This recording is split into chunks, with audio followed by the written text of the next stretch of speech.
So today we're going to talk about things to beware of from the investor perspective. Namely, what do you do when you come upon an opportunity and there's a problem with the earnest money? I'm going to start by talking about earnest money issues and the kinds of things that rise to litigation. But then we're going to go deeper. Once you've purchased the property, what kinds of things pop up that maybe you weren't ready for? Particularly, what happens when you have occupied property? Sometimes it's occupied by the owner, sometimes it's occupied by a complete stranger, but other times it's occupied by family of the owner. Each situation has its own distinct complications. And then finally, we're going to talk about some of the things that's the most talked about topics in management. So once you're in and you're using the property, you've got a tenant or you have a client who has multiple rent houses, and you're being asked questions about emotional support animals. This is one of the hot new topics because it's relatively new on the horizon. Many people hear about it, but not many people understand what the law says because the laws vary, right? We have federal government, we've got state government, and then we've got our individual leases. Which one do we listen to? Which one is right? And how do we navigate through all of them? I'm going to talk about that in segment 3 of my talk. But let's get started. You've heard this phrase before, buyer beware. Right? And so there's certain things that are disclosed to you when you're purchasing property, and other things are hidden. You have to go into every transaction for real estate with your eyes wide open. And if you don't have a lot of experience, you may not know precisely what you don't know. And when you don't know, you're likely going to get sideswiped. So one thing that happens a lot is that people get cold feet. They back out of deals when earnest money is on the line. And I want to talk about from the buyer's perspective, but also from the seller's perspective. What happens when the other side wants to back out, and what do you do about that earnest money? Because we know, generally speaking, when you sign that 1-to-4 contract and you've got a deal, it's inked, it's on paper, it's ready to go, you've got a set closing date. But again, that issue of cold feet comes up. Now, earnest money is on the table, and you are, in this scenario, we're going to talk about the buyer, or you represent the buyer. And the seller says, I'm feeling kind of queasy about this. I think I'm gonna skip out on the closing. I'm not going to attend after all.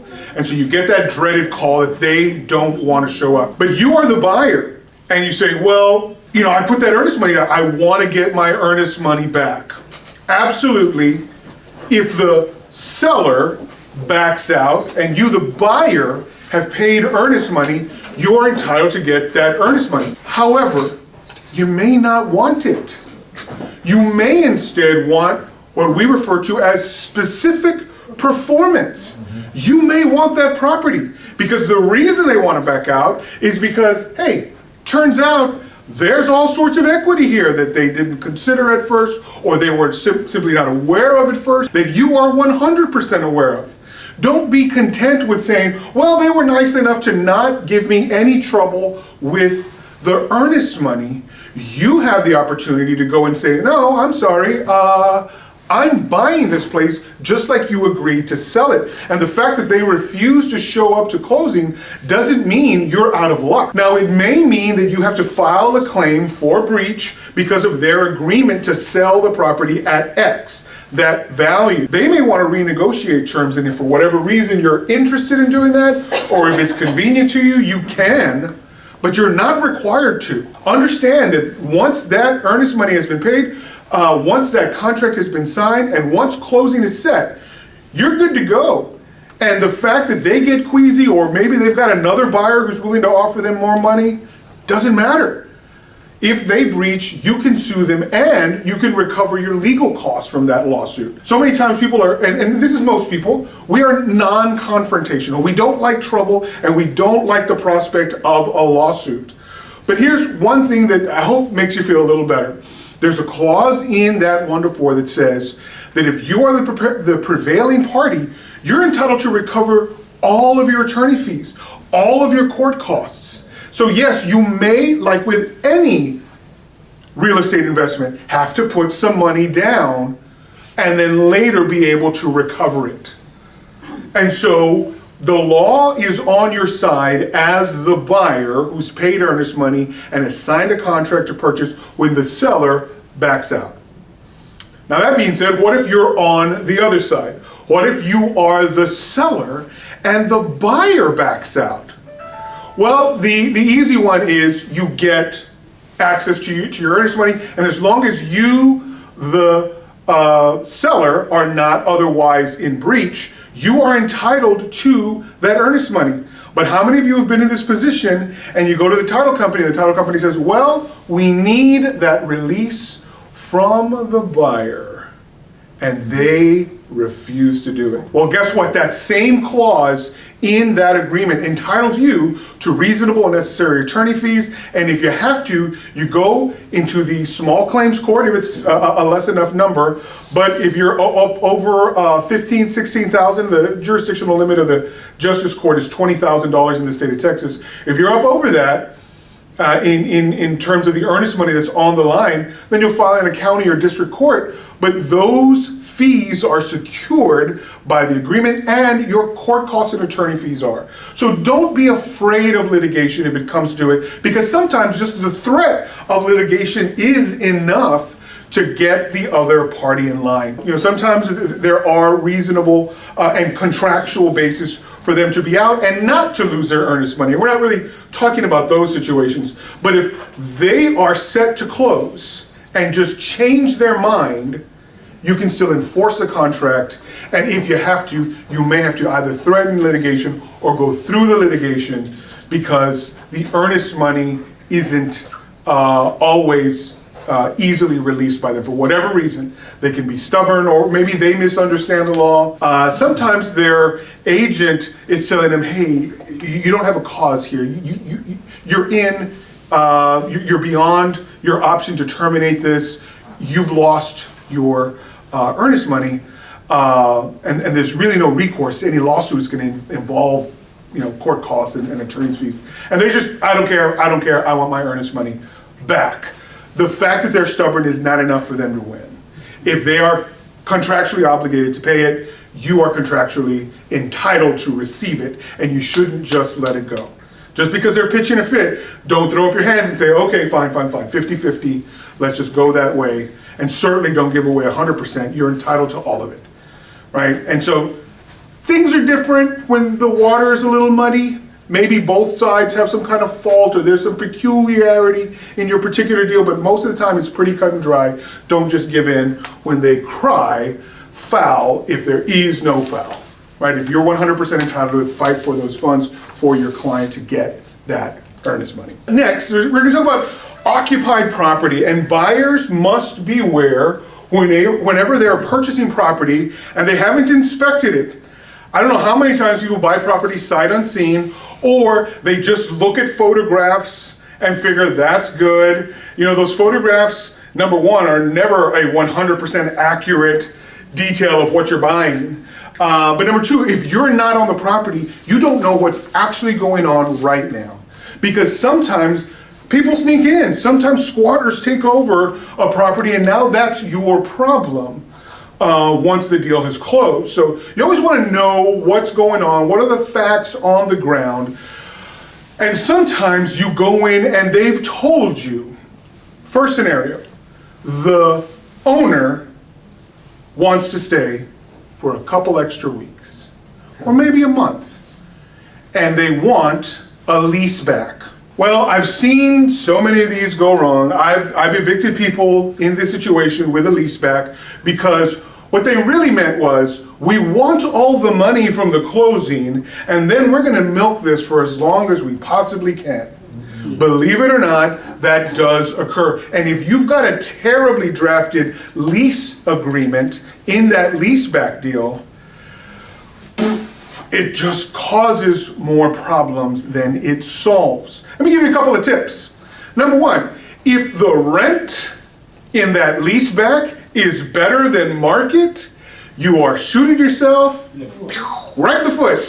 It should be significantly higher than the market rent. Because your goal is to get them out, not to keep them at a place that's comfortably set in the market. It doesn't make sense to base it on just what the market says. It should be sometimes twice that. It should sting every additional day they are there. Additionally, if you're not anticipating an eviction, you're not doing it right. You have to presume 100% of the time that they will overstay. Make sure that the deal that you write anticipates that. Do you take a security deposit? Can you take a security deposit? If you can, you better believe you do. Again, you establish rent at a certain height, and then you establish a security deposit under the understanding that you could be delayed 30, 60, 90 days from access because they hold over beyond the date of termination. They decide either, I don't have to leave, it's nice staying here for free, or it's too difficult for me to find a place. I've only had 6 months to look. From the date I first listed it, to the date we closed, to the date in the future where this lease ends. Come on.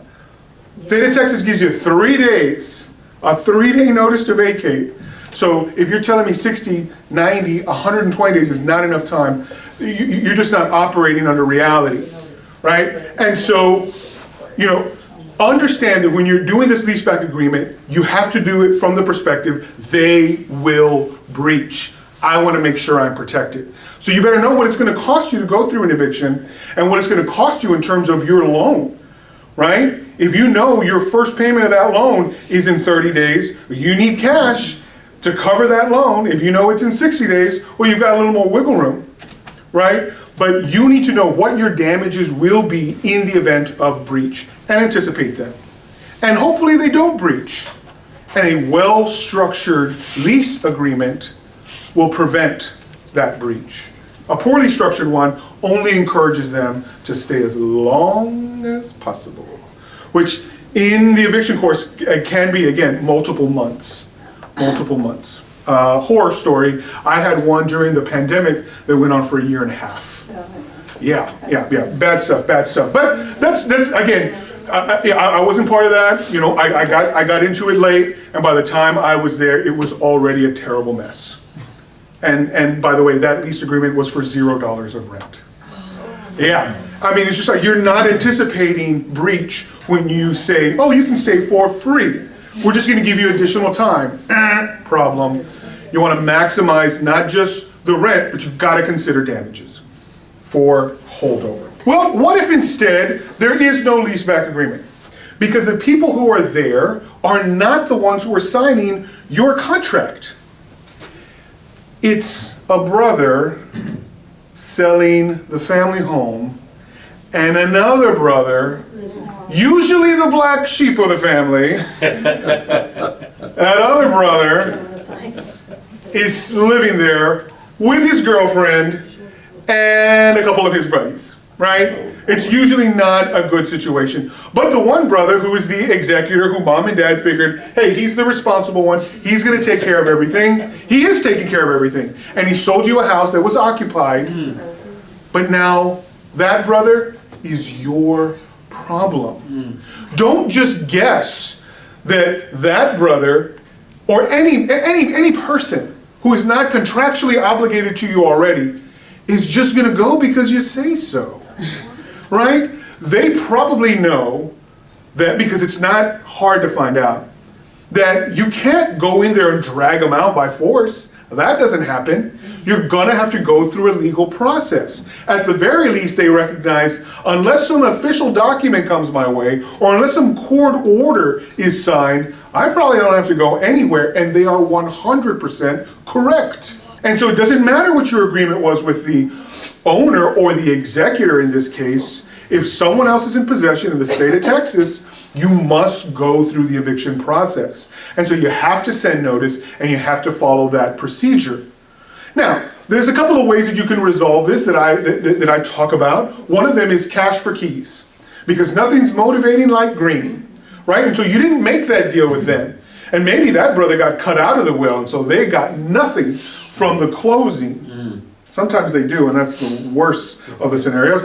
But let's say they got nothing, but now they stand to make some money. And you say, look, I've got X number of dollars if you are out in 2 weeks. The mistake that sometimes people make is giving the money before they get the keys. Big mistake, always. Because they say, well, how am I supposed to move? I need money to get movers. I need money for this. I need my first payment to the next place. There's no way I can do this unless I get money up front. Scam. You will be scammed. Don't ever give money before performance in this situation. They have nothing to lose. They already don't own the house. Only you have something to lose. So don't ever give money in that situation. Instead, save that money and go find a good-looking attorney who can get them out quickly. All right? Because that is not money well spent. Okay, I can't guarantee any result, but I can pretty much guarantee they're not going to use that money the way they're telling you they're going to. Or maybe they have the best of intentions, and somehow they still are unable to find a new place. And they tell you, I'm sorry, but I can't leave. I wasn't able to find a new place. What do you do when you've got somebody that, again, you can do cash for keys, but it's cash for the keys. And it's not just keys, it's also a broom swept unit. If they're leaving all of their crap behind, that's not a good deal. You gotta mention to them, this has to be an empty unit, no personal property. You don't have to make it shine, but I don't want to see your soiled mattress, your old, Chevy in the back with no tires. Get rid of everything in exchange for this. If you don't, then I'm just going to use the same money and evict you. So if they can get out in a short amount of time, 2 weeks, maybe 3 weeks, you can offer them money.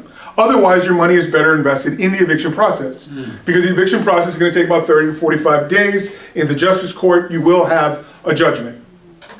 But, if you can get them out sooner and it makes sense to you economically to offer some cash to prevent that, and then ultimately an appeal potentially, which again could elongate things for 90 days, that might be money well spent, but only for an empty unit and only in exchange for immediate possession. Sometimes investors purchase property with tenants who actually signed a lease.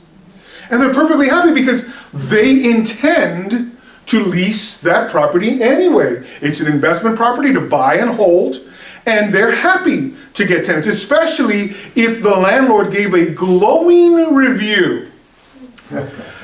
Yeah, there's a reason there's a chuckle, because sometimes people will embellish facts to make the thing they're selling more attractive. In this case, it's an occupied unit. That's so great. You're going to get money immediately. But what they don't tell you is that this is the worst tenant on the planet. They complain about everything after breaking everything else. And it's just complain, and they couldn't get rid of them, so they had to sell. They had to sell with this guy there because they're at their wits' end with these tenants. But that's not what they share. They share other facts. And you go in thinking it's one way, but finding out that it's completely other. A couple of telltale signs. Number one, does that seller have a ledger that's up to date that shows all the payment history? Number two, does that seller actually have a signed lease, a recent one, with this tenant? Did that seller do their own screening of the tenant? And can they demonstrate to you what they did or what they've done? Good property managers do these things. And good property managers tend to have good tenants. Not because those people are any different than all the other tenants in the world, but because they hold tenants to a higher expectation, and those tenants meet those expectations. When you've got someone who just isn't that interested or isn't that good at being a landlord, you can expect bad tenants. And that's what you're buying. And so many times people go and they'll buy property. It's occupied, the rent is X, but we signed the lease back in 1985, and I don't know where that document is. And so you have to decide for yourself, do I even want these tenants here? Why not have the seller terminate those leases and sell you an unoccupied place? right? Well, there might actually be a reason they can't do that, and that's the final situation, where you've got someone who claims ownership.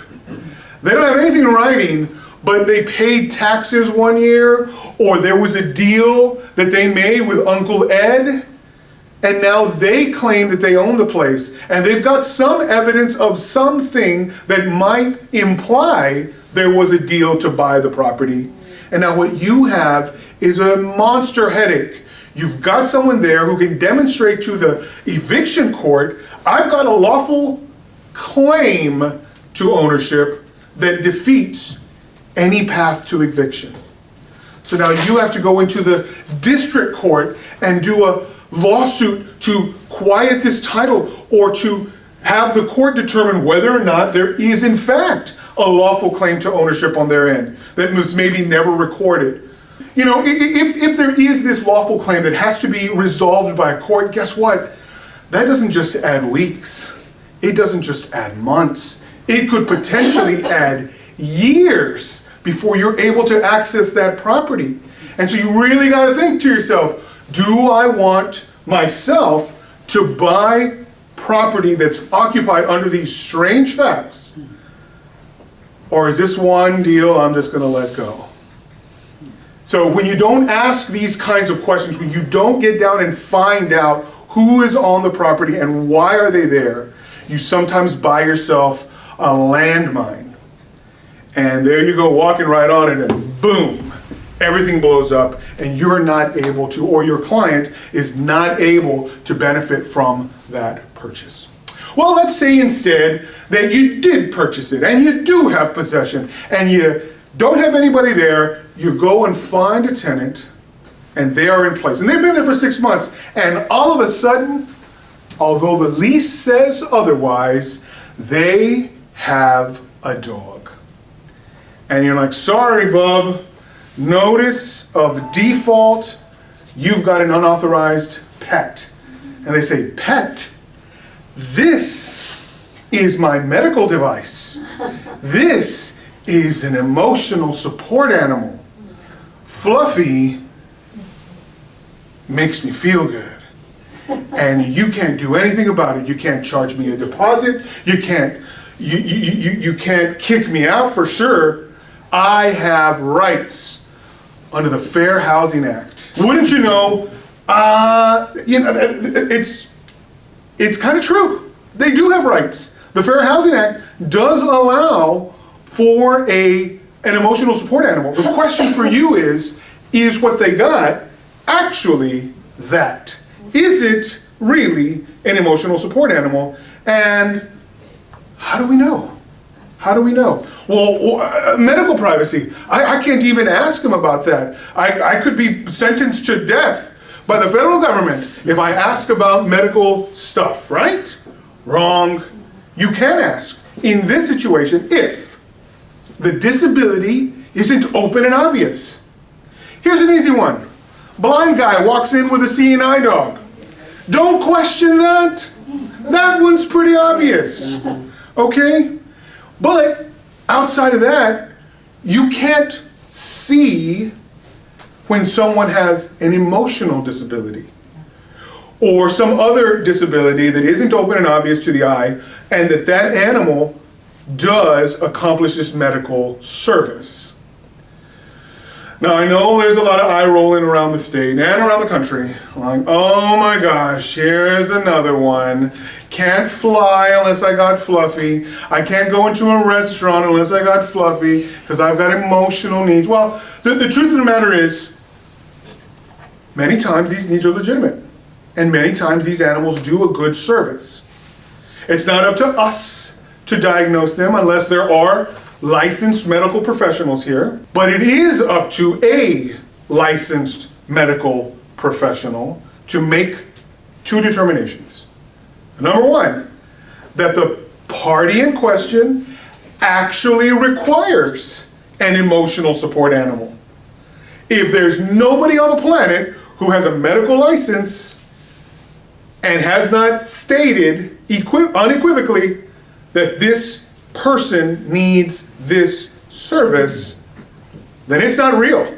It doesn't exist. But let's say somebody does. Dr. Joe out of we'll say out of Dallas, where the tenant used to live. They now live in Houston. But Dr. Joe out of Dallas says, yes, this is my patient, and my patient, Linda, needs an emotional support animal. Okay, well, that's phase one. Phase two is, here's the second question, and it's equally as important. Does Fluffy satisfy this need? If the answer to both questions is yes, this party does require this medical service, and this animal satisfies that medical requirement, it passes the test. And it can be as simple as a letter. Don't go asking for certification for the animal. Let me see that dog's driver's license. Well, dogs don't have licenses, and there are no licensing requirements for emotional support animals because we're just not there in the law, right? And so don't ask for it, it doesn't actually exist. There are plenty of people who say, I want to see some documentation on Fluffy's training. Well, Fluffy didn't go through any training, but there was a licensed medical professional who said this animal satisfies its need. Where things get complicated is, okay, Fluffy I get, but you've got Scruffy and Snuffy and Bluffy back there. I don't know that you need 4 emotional support Rottweilers. Again, your letter says Fluffy, or it refers to an emotional support animal, which I would say is a little weaker, but that's a key detail. If really they only have authorization for a single animal, well, the rest of them are pets. One is a medical device, the rest of them are pets, and you can charge pet deposits, and you can issue notices of default. So make sure that you are aware of what the law requires. If it's not open and obvious, you can ask questions. The first question would be, do you have some kind of proof that, number one, you require an emotional support animal from a licensed healthcare professional, and 2, that this animal satisfies that need. Again, you're going to get multiple sometimes, and sometimes you're going to get a doctor who says, yes, these 4 cats satisfy this need. I would call that into question. I think that goes beyond what may be a reasonable accommodation, but that's where a lawsuit is required. And so you have to decide, does it make sense for me to file a lawsuit for a court to determine whether or not 4 animals, even in the presence of written documentation from a licensed healthcare provider, and you would challenge whether or not it is reasonable to let 4 cats be there for this particular person. And the truth is, it might be. I don't know. Every situation is a little bit different. Every person's a little bit different. Every cat is a little bit different. And so all of those factors come into play. But if you've got no documentation, just them saying, well, if that's the way it is, you're just going to have to deal with it. You deal with it with a notice to vacate, right? Don't just take it. If it's fake until they prove otherwise. And that's the way it goes. If the lease prohibits any animals, and they claim it's an emotional support animal, but have nothing to back it up, then it's not an emotional support animal, and you can have them removed. Now, for those of you who are just starting out, or maybe just don't have a whole lot of experience with the eviction process, I have an offer for you that we are making available to all of our clients, particularly for those in Texas. If you have rental property in the state of Texas and are issuing notices, or would like to learn a better way to issue notices and file evictions and even handle eviction appeals in the state of Texas, then you may want to check out our eviction course.